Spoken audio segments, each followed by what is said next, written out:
What is it like for you? Most of the time, it's all right. Just like the old days, a lot of the immigrants coming through are fine. They're not hurting anything. But occasionally, you find yourself face to face with some pretty bad people, and that are up to no good. It's a little of everything. I have a friend who found a young lady dead in his horse pasture because the coyote that was leading them in was giving them amphetamines to keep them going, and her heart exploded. She was very young. I myself have had a guy watch my house with binoculars. Well, there was several sites here in El Paso where the illegals were very prevalent. I mean, by the thousands, in small spaces, by the hundreds. And so we got word that he was coming. The next morning, I knew they were going to start cleaning up. And let me tell you, this is not the first time they clean up, and I'll reference that. But I went to one of the locations the next morning at 9 a.m., and they already had piles of clothes and trash strung up everywhere. These illegals were in about 2 to 3 block radius, sleeping on the floor. They were strung out everywhere. And so I saw the piles, and then what is very alarming, and actually it angers me, is that they would bring law enforcement and firefighters to come and clean the trash of illegals. Picture this: law enforcement agents that took an oath to protect America and actually keep that from coming in were actually made to clean up the trash after those that have broken our laws. So recently, President Joe Biden came here for the first time in his presidency. Tell us about that visit and your experience with it. Yeah. So we were excited when we found out he was coming. It's great to have a powerful political figure come and see so that he can make the appropriate changes. However, our city decided to clean up the streets that had all the migrants living out on the streets, sleeping out in tents and things like that. All of that was cleaned up and sanitized.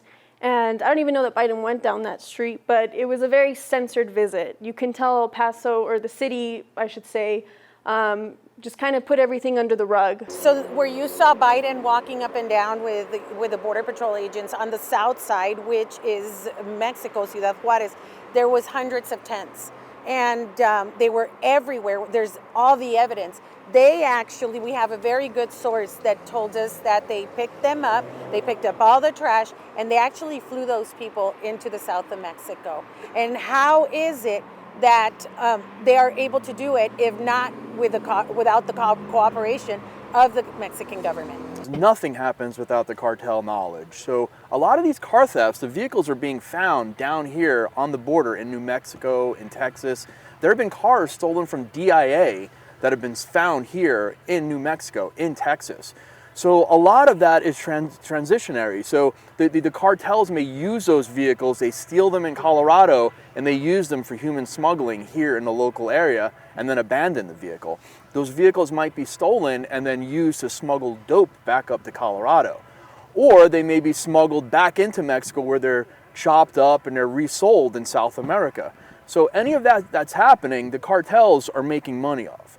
The cartels are making money off of everything right now. They're making money off of drug trafficking, human smuggling, any other thefts that are then going back down into South America, like the catalytic converters. The cartels are involved in anything they can make money with. So if there's a nexus to making money, the cartels want a piece of that. And we've got 3 active cartels in Colorado right now, probably some smaller ones that are also in the periphery, a lot of local gangs that then feed their money into those cartels. So yes, anything that money can be made off of, the cartels are going to want a piece of that action. One of the things that we've learned during our time on the border there are people who understand what happens when you have a porous border, when you have the drug cartel that are enabled and encouraged basically by that situation to traffic and smuggle people, really exploiting those who are the most desperate and in need. We need a better system. I'm excited to be here because one of those people who understands and is doing such great work is Nicole Relay. We are here at the Rescue Mission of El Paso. So Nicole, you shared how really here at the Rescue Mission, as far as a lot of other places, they were overwhelmed, people sleeping on the floor, on cots, here in your beautiful chapel and some of the kitchen areas. I'm sure that being in this situation that you are, you heard the story. It's really heart-wrenching, and it's heavy to hear these stories constantly coming through. A lot of these people travel thousands, literally thousands of miles. I've heard stories of people who travel through the jungle, and not only are you fighting the elements that are around you with poisonous plants and things like that, but also animals and things like that. So I've heard people talk about crossing a river that was full of dead bodies, and they had to walk over those bodies to get over and where they need to go. And I had a mother who told me that her and her 3-year-old were strapped on top of a train for 2 days, and she said they didn't allow them to get off, they didn't allow them to use the bathroom, they didn't give them food. And those were the conditions. She told me that she was scared her baby was going to freeze to death, that there were multiple times where she was just checking to make sure that the baby was breathing. This woman, she was coming with her uncle and her cousin, coming over, and they paid a coyote, the amount he had asked for initially, and then halfway through the journey, the coyote had upped the price. And this woman who was traveling with her uncle and her cousin, they only had enough to cover her portion of that extra money that they asked for. And so when her uncle and cousin weren't able to pay that price, they did a video that they were sending to her family, and the video just shows them on the floor in a jungle, I don't know where. But they're crying. These are grown men crying, and they're being beaten with machetes, and they're just pleading for their family and saying, like, we love you and we love you. And Colorado's always kind of been a nexus of where smuggling routes run through. In the early to mid 2000s, we were actually stopping a lot of smuggling loads in Colorado because ICE was actually working with the Colorado State Patrol, and there was actually a smuggling task force. And we would stop smuggling loads pretty much weekly. We'd stop vehicles with 20 people in them. We'd stop rider trucks with 40 or 50 people in them. And that was happening quite a bit. And then as the state started turning toward a sanctuary state, Colorado State Patrol was no longer able to work with ICE anymore.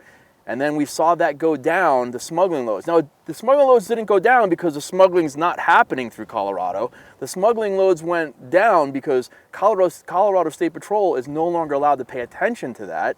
They cannot work with ICE like they used to. They cannot be on this 287G task force that they once had. So we're starting to see that happening. And once the cartels know that the eyes aren't on the smuggling loads in Colorado, Colorado becomes more of a nexus for smuggling loads. So these halfway houses or drop houses, that's where they're going to hide people or keep people until they can move them to further locations. So some human smuggling might be based on moving people to another location to work tobacco fields or to work the farm industries or other jobs that they have found them somewhere. So they'll hold them in Denver until they can move them to a further location. Where some, it's even worse than that, where it may be sex trafficking, where people are actually being tortured, kept, run through the sex trade, and then, smuggled it in a sexual trafficking, human smuggling way like that. Since 2019, when they voted on the law, then 1911-24, which keeps local law enforcement from working with ICE, things became more dangerous. Now, their initial thought on creating that law was that it would keep the migrants safe. They felt ICE was making the migrants unsafe. Like what we were doing was causing people to be harmed. And that is totally untrue. I mean, we're looking to protect people. We're looking to protect the citizens and residents of Colorado and the migrants that are there. There's plenty of legal immigrants in the Colorado community that are affected by the cartels and the illegal activity that goes on. So these new bills and the new legislature that has happened makes it makes Colorado a worse place to be. 100% sanctuary policies cause more crime and cause crime to flow into Colorado. Well, I've been in law enforcement 25 years, and I've never seen the drug issue in the state like it is right now. It's the worst that I've ever seen. The legalization of marijuana kind of opened the door in 2013, but fentanyl over the last few years it's become rampant. Even though marijuana is legal, we run into more fentanyl on the streets than just about any other drug, to include marijuana. It's pervasive. It's everywhere, and anywhere that you want to find it. It doesn't impact everything that we do, but it does have a huge impact on anything that has an illegal immigration nexus. And that is a percentage of what we deal with in Colorado, especially when you're talking about illegal narcotics or narcotics trafficking. You can't take those two things away from each other. We don't have a relationship with ICE that we can do anything with at this point. It's wrecking our communities. If you have homelessness in your community, you can tie that to fentanyl or illegal drug distribution. If you have crime in your community, you can tie that to the same issues, car theft, you name it. Everything that we're talking about negative about Colorado is being also impacted by the drug flow across the border and into this state. The illegal drug trade coming across the border is profound. What you see behind me, this may be routine here. This may be an everyday occurrence, but I'll tell you, for those of us coming down from Colorado and watching what's unfolded behind me, it's pretty spectacular when you see what seems to be maybe an overreaction. We had, when we rolled up, 2 people that were on the ground in handcuffs, and there were just a couple of local police patrol cars around them and a few officers standing. Within just a few minutes, all of a sudden, you've got 2 large buses, multiple Border Patrol vehicles, and as you saw, people here illegally in the United States very calmly let out of the back of that van, and now, will they be back tomorrow? Are there nefarious actions behind them? They run their records, fingerprints, or did they even do that? Right here at this hot zone, right here in Sunland Park, New Mexico. Again, whether it's an everyday occurrence, seeing this, coming down here for the first time in this area of the country, it's quite eye-opening. Tell us about Sunland Park, where it's located, what makes it unique. So what's unique about Sunland Park, New Mexico, is that it is wedged in between Texas, New Mexico, and Old Mexico. We have a mountain here, Mount Cristo Rey, which has a statue of Jesus Christ at the top of the mountain, kind of like Rio de Janeiro does. Yeah, Christ the Redeemer. Christ the Redeemer, but a small scale of that. But just on the edge of that mountain is where Texas, New Mexico, and Old Mexico meet. So we're in a very geographically very unique area. We deal mainly with the humanitarian effort of the immigration. How are you getting called out to service with them? So what happens is these walls range anywhere from 20 to 30 feet, depending on certain areas. And so these people climb up on makeshift ladders out of rope, out of rebar, and they climb up to the top, and either they don't have the strength to scale the wall on the other side, or they accidentally fall, or we've even heard of situations where they get scared and they get stuck on the top, and that the coyotes will climb up there and shove them off the wall into the United States. When they do that, what do you have to do? So when you're falling 20, 30 feet, you're falling 2 or 3 stories. Dang. And depending on how you land, and you got to remember, these people are dehydrated, they're malnourished, their bones are frail, they're exhausted, they've been traveling thousands of miles. So when they fall, we see ankle open fractures, bilateral, which both legs, tib fibs, femurs, hip fractures, skull fractures, broken backs, fatalities. Some of these people, by the time we get to them, they're dead from just the fall. How many fatalities ballpark you think you've had here? Anywhere in the range between 8 and 20, varies from year to year. Various ages, or do they tend to be Various older? ages. No, from young teenagers to older people. How do you get alerted to someone in distress up there by that wall? The great thing is we have a really good rapport with the Border Patrol here. They normally are the first ones to alert us. They are excellent at what they do. They're excellent trackers. And so if they pick up, say, footprints or something triggers one of their sensors and they track them, then sometimes they'll find them where they've crawled away from the wall with broken legs, or they'll find them up against the fence line and then they'll call us. And so if it wasn't for the Border Patrol, we're not going to know they're out there. Look, with the compassion angle, at least I can't speak for my colleagues, but I know I can, but I won't. I have the compassion card in my wallet, so to speak. I could cry at a toilet paper commercial. I cried last week about the dog movie. I am compassionate. I wear my emotions on my sleeve. So we're finally, it's time. We all get back in our very fed looking vehicle. And as I think, John's getting in the front passenger seat, and we hear a kid's voice yelling at us. And I'm thinking, well, we heard those voices yesterday, and basically, what are we supposed to do? There's nothing we can do. And, we ignored the kids yesterday because they were yelling at us for money. But then I looked over and I see and I hear the one kid, there's just one of them. And I know a little Spanish. I didn't hear him screaming for money, but maybe I just wasn't hearing clearly. But Leroy, let's get ready because I want to play 12-year-old Jesus. There was just something in me, and I'm not trying to boost my own ego here. Really, I'm not. But I'm like, I was driving, and I closed the driver's door, and I looked at John, and I said, I got to go talk to that kid. And John says, I'm going with you. And I said, I appreciate that. So I Facebook Live this, not knowing if a cell signal was going out. But Leroy, if you would, Jesus, 12 years old, at the wall. Hi, everyone. This is rolling the dice that we still have a signal here from the border, but we're right here along the wall. This is really interesting. We're talking right now with a 12-year-old named Jesus, and he's late for school. He's never been to the United States. Told us that he has no papers, and that it's his dream. It's his dream to come to the U.S. Pedro, and he told us that he's very late for school today, and you can see the conditions behind him. And this is where it is, as I say, a pickle. This little boy would love to be here. You see the conditions, the living conditions behind him. And from a compassionate portion of my heart, this shows you how we complain about our quote-unquote first world problems. This little boy, I don't know his background. This is one of the faces here. Jesus is my face at the border now. And would I, as a compassionate human being, would I want to help this little boy? Yes, I would. Do I back off of feeling that you have to do it the right way and legally? Yes.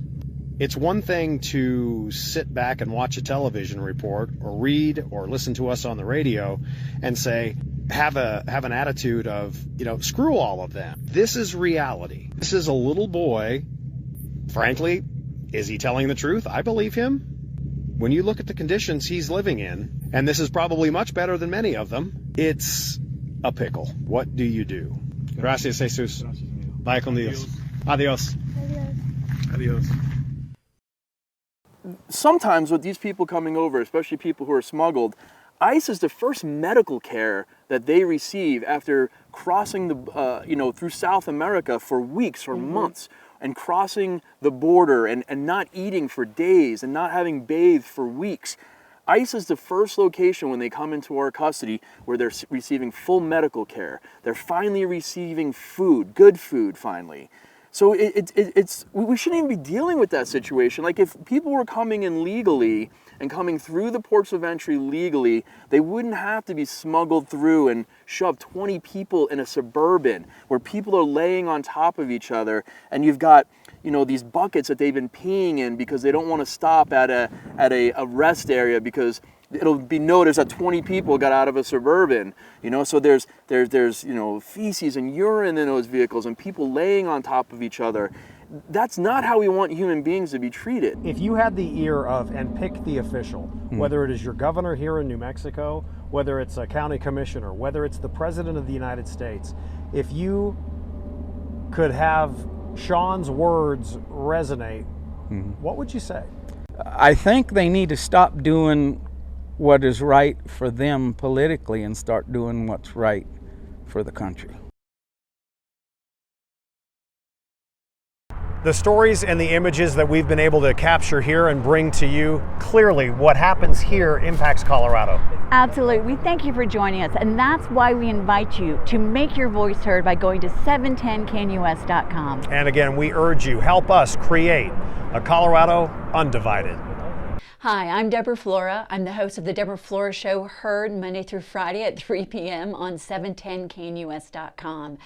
And I'm here for this conversation because I want to talk about the El Paso project that we did through Colorado Undivided. It was a very eye-opening trip. It was a privilege to go on. We're grateful for that opportunity because really our goal is to empower the Colorado people to be undivided, to know the facts, to understand what's really going on. And in this day and age where a lot of things are not really covered fully, it's a source of new journalism. So I appreciate your watching this. I appreciate your listening to some of the takeaways that I personally had by going down there. I want to end by saying this. I had the opportunity to interview Rebecca Kiesling once we returned. She's the mom who absolutely called it like it was and shook people to the core when she testified in front of Congress about the death of her two sons, Caleb and Kyler. They died at 18 and 20 years old for taking a pill that they thought was Percocet, and it was fentanyl. And she called it what it was. It is homicide, killing so many in Colorado and across this country. And her cry was this. She ended by saying, "This is a war. Act like it.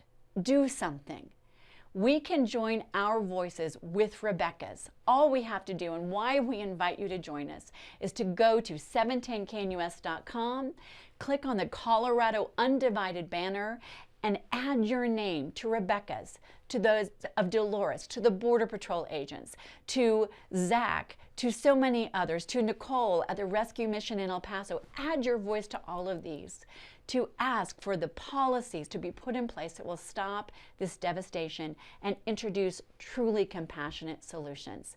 Time to ask Jared Polis to stop the sanctuary status and call those in elected office to stand up for the rights of our citizens here in Colorado, across the country, and to stop the devastation of those being trafficked and smuggled. So appreciate your joining us on this journey, listening to these thoughts, and joining your voice. God bless you, and I appreciate your being a part of a Colorado